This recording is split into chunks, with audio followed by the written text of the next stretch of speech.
సాగుతూ ఉన్న పయనానికి మూలమే కాలం. అంత చిన్న వయసు నుంచి అన్నయ్యే మా ముగ్గురిని అమ్మా నన్ను పెంచుతున్నాడు. ఎంత కష్టం. అన్నా ఏంటి నాకేదో అబ్బాయిని చూస్తున్నావట? నేను పోతే నిన్నెవరు చూసుకుంటారు? చివరి వరకు మోసే నీకు పెళ్ళై పిల్లల్ని కని నువ్వు సంతోషంగా ఉంటేనే ఒక కుటుంబంగా మారతాం. నీకు హక్కుందిరా ఈ కన్నీళ్ళని.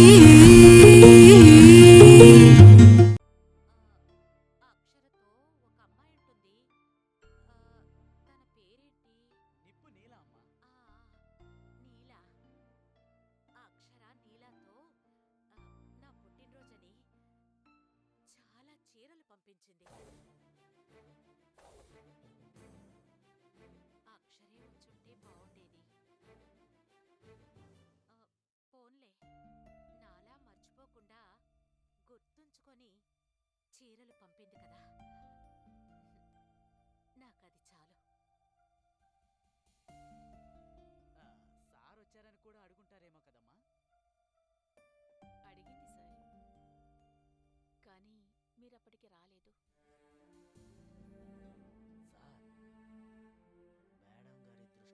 మేడం గారి దృష్టంతా మీరు ఇక్కడికి వస్తారన్న దాని మీదనే ఉంది. ఆవిడికి తెలియకముందే తొందరగా హాస్పిటల్కి వెళ్ళిపోవడం మంచిది.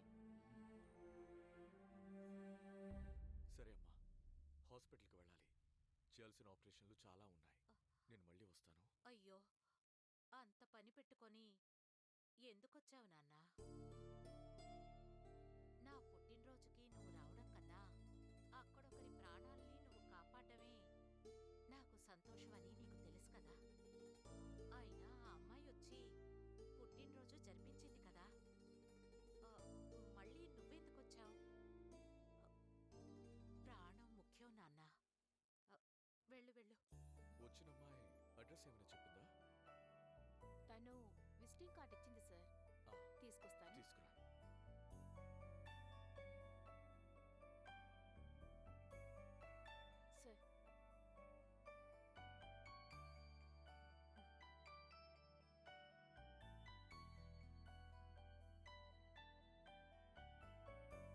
సార్, సరే అమ్మా, వెళ్ళొస్తాను. నీ ఆరోగ్యం జాగ్రత్త. జయమ్మా, అమ్మని జాగ్రత్తగా చూసుకో. టైంకి మందులివ్వు. అలాగే సార్. ఎంతో మంది ప్రాణాలు కాపాడే నేను ఈ ప్రాణానికి ఇంత సంతోషాన్ని మాత్రం ఇవ్వలేకపోతున్నానమ్మా. వస్తానమ్మా.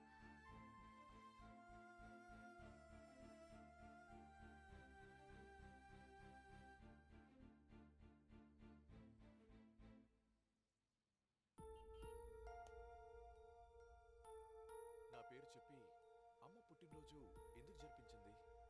ఇంతకీ తనెవరై ఉంటుంది? తెలిసిపోతుంది సార్.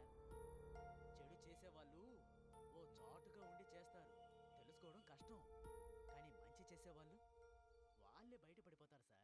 కొంచెం ఓపిక పట్టండి.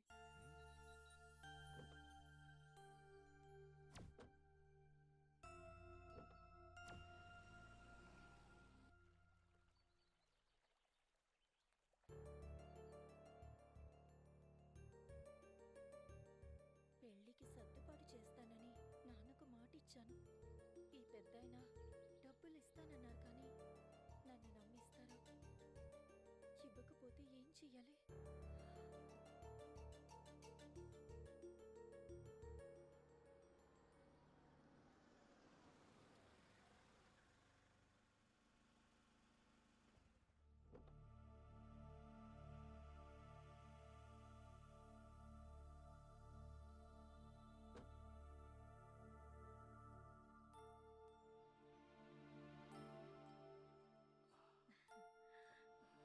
ఏమ్మా, నా కోసమే ఎదురు చూస్తున్నావా? అవును సార్.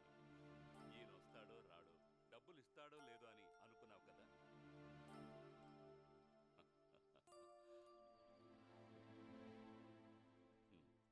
ఇదిగో అమ్మా, నువ్వు అడిగిన డబ్బు. చాలా సంతోషంగా ఉంది సార్. అవసరం పరిచయం లేని వాళ్ళని కూడా సహాయం అడిగేలా చేస్తుంది. కానీ ఏ పరిచయం లేకపోయినా ఎదుటి వాళ్ళ అవసరం తెలుసుకుని సహాయం చేయటమే గొప్పతనం. మీరు చాలా గొప్పవారు సార్. కృష్ణమూర్తి సార్ అంటే నాకు ముందే తెలుసు, సహాయం చేసేవారు. కానీ నేనెవరో మీకు తెలీదు, పెద్దగా పరిచయం కూడా లేదు. అయినా నా అవసరం తెలుసుకుని డబ్బులు ఇస్తున్నారు. మీకెలా థ్యాంక్స్ చెప్పాలో నాకు తెలియటం లేదు. ఏంటమ్మా, నువ్వు నీకు పరిచయమైన వాళ్ళకు మాత్రమే సాయం చేస్తున్నావా? లేదు కదా. కష్టంలో ఉన్నారని తెలిస్తే చాలు, వారెవరైనా సరే నేను నడకపోయినా సరే పరిగెత్తుకుంటూ వెళ్ళి సాయం చేస్తావని నా ఫ్రెండ్ చెప్పాడమ్మా. అలాంటిది నువ్వు సహాయం అడిగాక చేయడం గొప్ప. లేదు సార్, ఈ రోజుల్లో ఎవరికైనా డబ్బులిస్తే వాళ్ళు తిరిగి ఎప్పుడిస్తారో అని, ఇవ్వగలరో లేదో అని చాలా ఆలోచిస్తారు. కానీ మీరలా ఆలోచించకుండా ఇంత డబ్బు నాకు ఇస్తున్నారు. ఆలోచించి ఆశించి చేస్తే అది సాయం ఎలా అవుతుందమ్మా? నువ్వే అన్నావు కదా, సహాయం అనేది ఎదుటి వాళ్ళ అవసరం బట్టి చెయ్యాలి అని. నేనదే చేశా. ఈ రోజుల్లో మంచి మనసున్న వాళ్ళు దొరకడం చాలా అరుదమ్మా. అలాంటి అరుదైన అమ్మాయి నువ్వు. నీలాంటి వాళ్ళకి ఇంత చిన్న సాయం చేస్తే చాలు, ఆ మంచి ఇంకా 10 మందికి పంచుతారు. మంచి నిలబడాలమ్మా. ఏమీ ఆలోచించకుండా డబ్బు తీసుకో. వీలైనంత త్వరగా మీ డబ్బులు తిరిగిస్తాను. నీకు వీలైనప్పుడే ఇవ్వమ్మా. అప్పుడివ్వు ఇప్పుడివ్వు అని నేనేం తొందర పెట్టడం లేదు, సరేనా? ముందు వెళ్ళి నీ చెల్లెలి పెళ్లి పనులు చూడు, తీసుకో.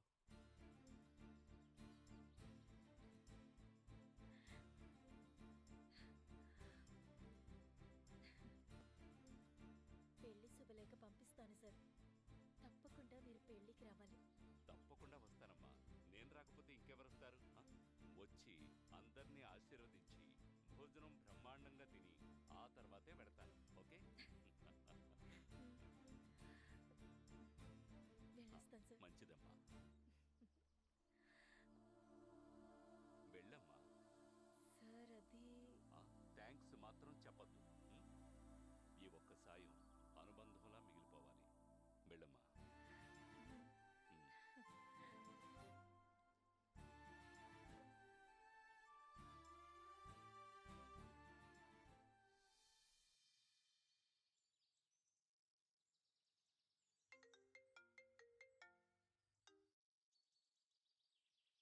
హలో, నువ్వు వెళ్ళు మాత. ఆపరేషనా చేయాలి? ఈరోజు 2 చేశాను, మిగతావి రాము చూసుకుంటాడు. పెద్ద రిస్క్ ఏం లేదు. ఓకే, అది చిన్న ఆపరేషనే, రాము చూసుకుంటాడు. ఓకే.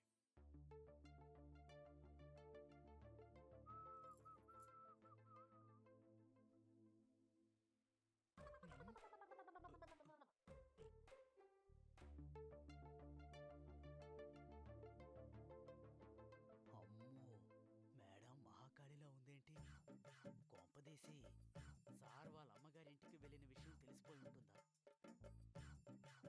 వెంటనే ఈ విషయం సార్కి చెప్పాలి.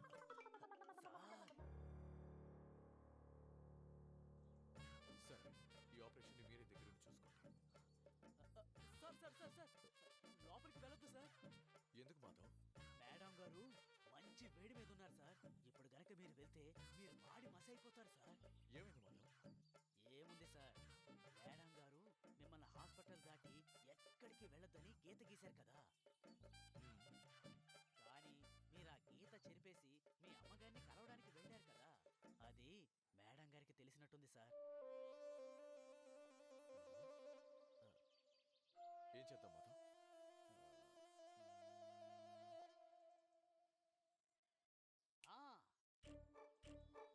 ఒక పని చేద్దాం సార్. ఏంటి మాధవ్ అది? సార్, ఆ రోజు ఆ అవార్డు మీ అమ్మగారికి ఎందుకు ఇచ్చారని మేడం గారు తిట్టారు కదా. ఇప్పుడు ఆ అవార్డు తీసుకెళ్తే మేడం గారి కోపం తగ్గిపోతుంది సార్. ఎందుకు వెళ్ళారని అడిగితే మా అమ్మని కలవడానికి కాదు, ఈ అవార్డు తేవడానికి వెళ్ళానని చెప్పండి సార్. మీ మేడంకి తిట్టాలని ఉద్దేశం ఉంటే ఏం చేసినా తిడుతుంది, ఏది ఆపలేదు. అయినా సరే, మన ప్రయత్నం మనం చేద్దాం. వెళ్ళి ఆ అవార్డు తీసుకురా. సరే సార్.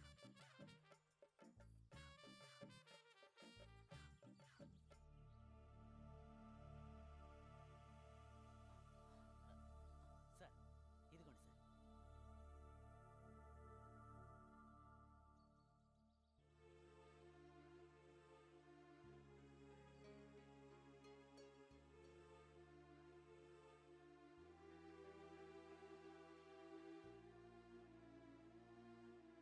అక్షర.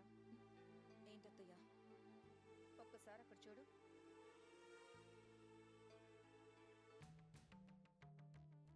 హాస్పిటల్కి వెళ్లకుండా వాళ్ళ అమ్మ దగ్గరికి వెళ్ళాడు కదా.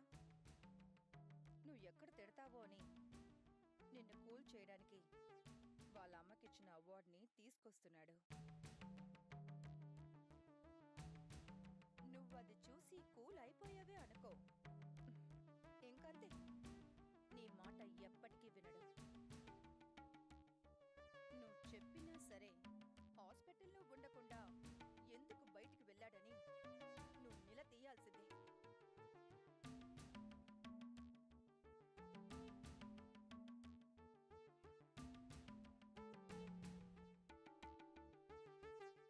ఆగండి.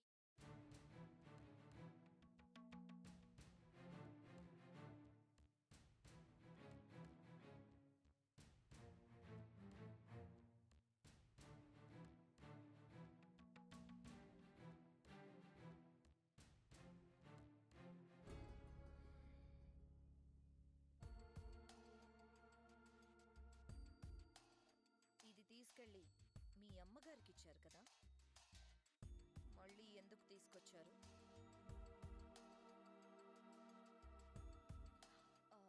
అంటే ఇది తీసుకురావడానికి మీ అమ్మగారింటికి వెళ్ళారన్నమాట. అవునక్షర, కానీ ఏంటి కానీ? ఈరోజు మీరు హాస్పిటల్ నుండి బయటికి వెళ్ళకూడదని చెప్పానా లేదా? ఎందుకు వెళ్ళారు?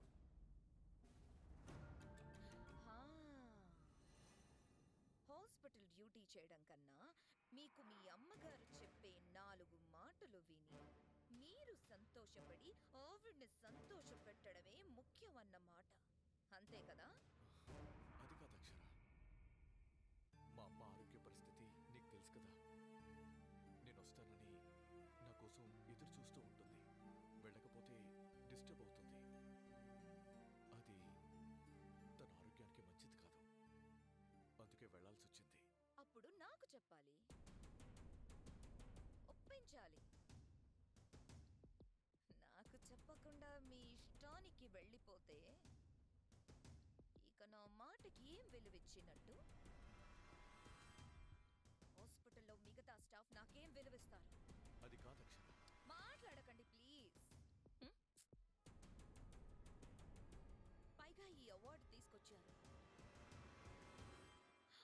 అంటే అదెందుకు మీ అమ్మగారికి ఇచ్చానని నేను తిట్టానని ఇప్పుడు తిరిగి తెచ్చేస్తే నేను కూల్ అయిపోతాను, ఏమి అననని మీ ఉద్దేశం.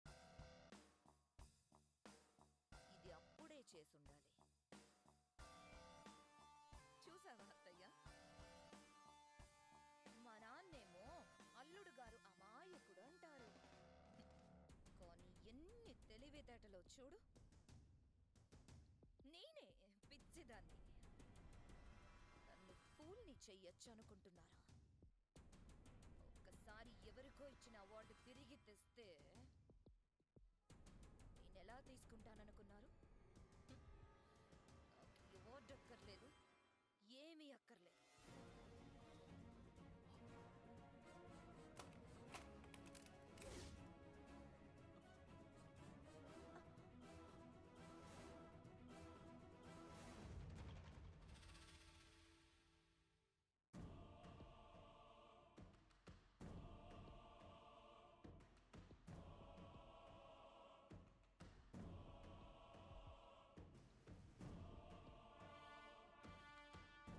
చెప్పినా వినకుండా హాస్పిటల్ నుండి వెళ్ళిపోయారు కదా. ఇప్పుడు నేనిచ్చేదే మీకు శిక్ష.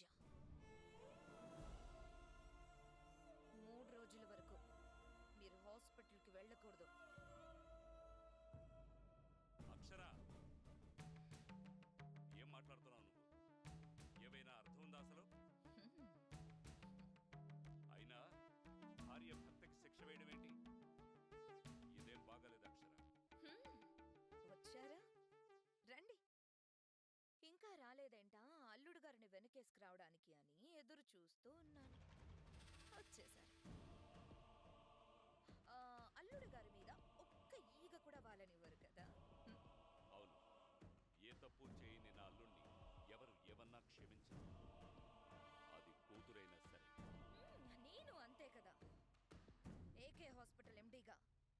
హాస్పిటల్లో ఏ డాక్టర్ గీత దాటినా క్షమించను. అది నా భర్త అయినా సరే. హాస్పిటల్లో ఆపరేషన్ చేయమంటే వాళ్ళ అమ్మగారిని చూడ్డానికి వెళ్ళాడు. పేషెంట్కి ఏమైనా అయితే ఎవరిది బాధ్యత? ఆపరేషన్లు చేయడానికి వేరే డాక్టర్లు ఉన్నారు కదా. అయినా అల్లుడు గారిని నేనే వెళ్ళమని చెప్పాను. అప్పుడు మీరు వెళ్ళమంటే వెళ్ళిపోతాడా? ఇంకొకసారి మీరు చెప్పినా కూడా వెళ్ళకుండా ఉండాలంటే శిక్ష పడాల్సిందే. ఎంత మొండితనం పనికిరాదు అక్షర. ఎంత ఎండి వైనా ఆయన భార్యవన్న సంగతి గుర్తుంచుకో. మావయ్య గారు, తప్పు నాది. అక్షర వెళ్ళొద్దని చెప్పినప్పుడు వెళ్ళకుండా ఉండాల్సింది. అక్షర్ని ఏవి అనొద్దు.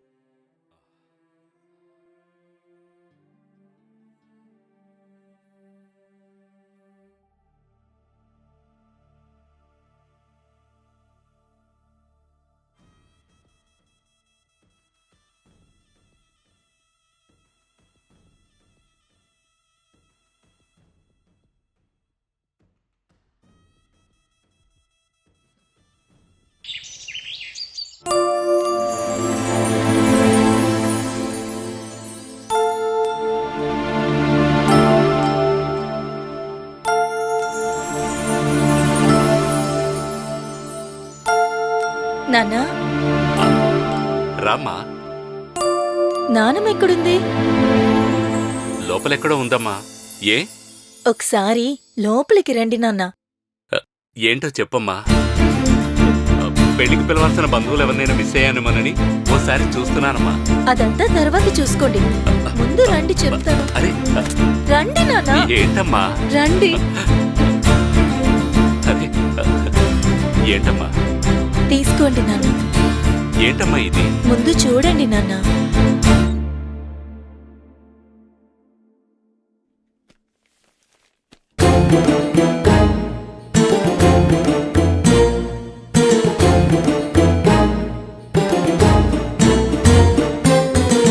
లక్షలు నాన్న. ఇక మీరు వనిత పెళ్లి కోసం ఆలోచించాల్సిన అవసరం లేదు.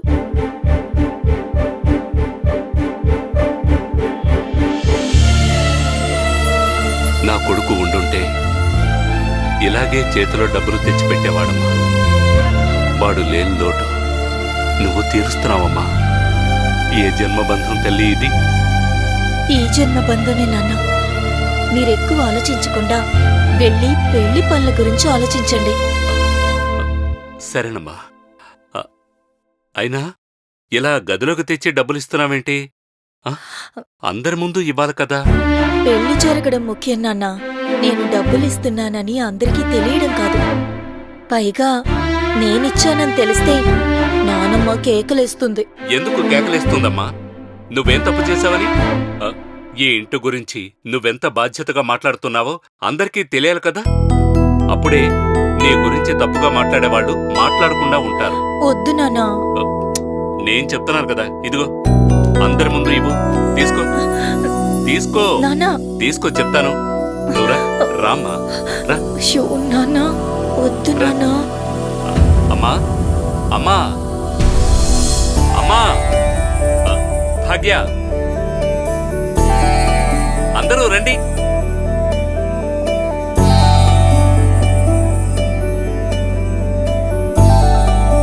ఏంట్రా పిలిచావు? ఏం లేదమ్మా, వనిత పెళ్లి కోసం అను డబ్బులిస్తానందని చెప్పాను కదా. అదిగో 5 లక్షలు తెచ్చింది. ఇక మనం ఏ ఆస్తి అమ్మాల్సిన అవసరం లేదు.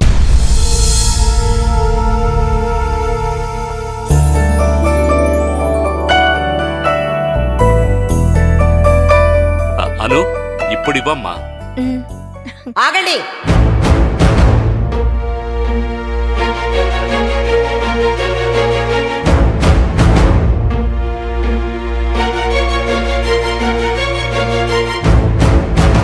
వనిత పెళ్లి కోసం అను డబ్బులిస్తానందని చెప్పాను కదా. అదిగో 5 లక్షలు తెచ్చింది. ఇక మనం ఏ ఆస్తి అమ్మాల్సిన అవసరం లేదు. అను, ఇప్పుడివ్వమ్మా. ఆగండి.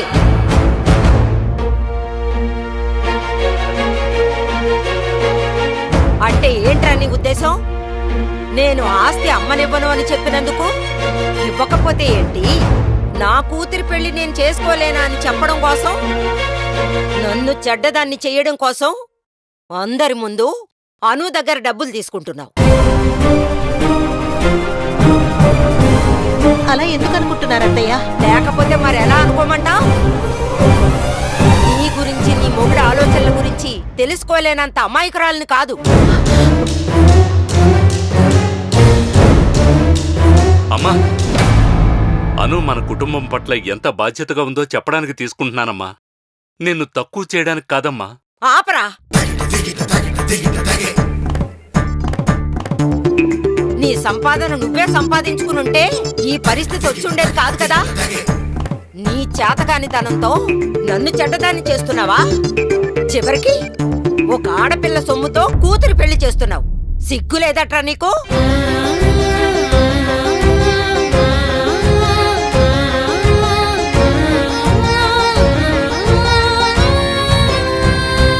అత్తయ్య, ఏం మాట్లాడుతున్నారో అర్థం అవుతోందా? కుక్కిన పేన్లా పడుండేదానివి నాకే ఎదురు చెప్పేంత ధైర్యం ఎక్కడి నుంచి వచ్చిందే నీకు?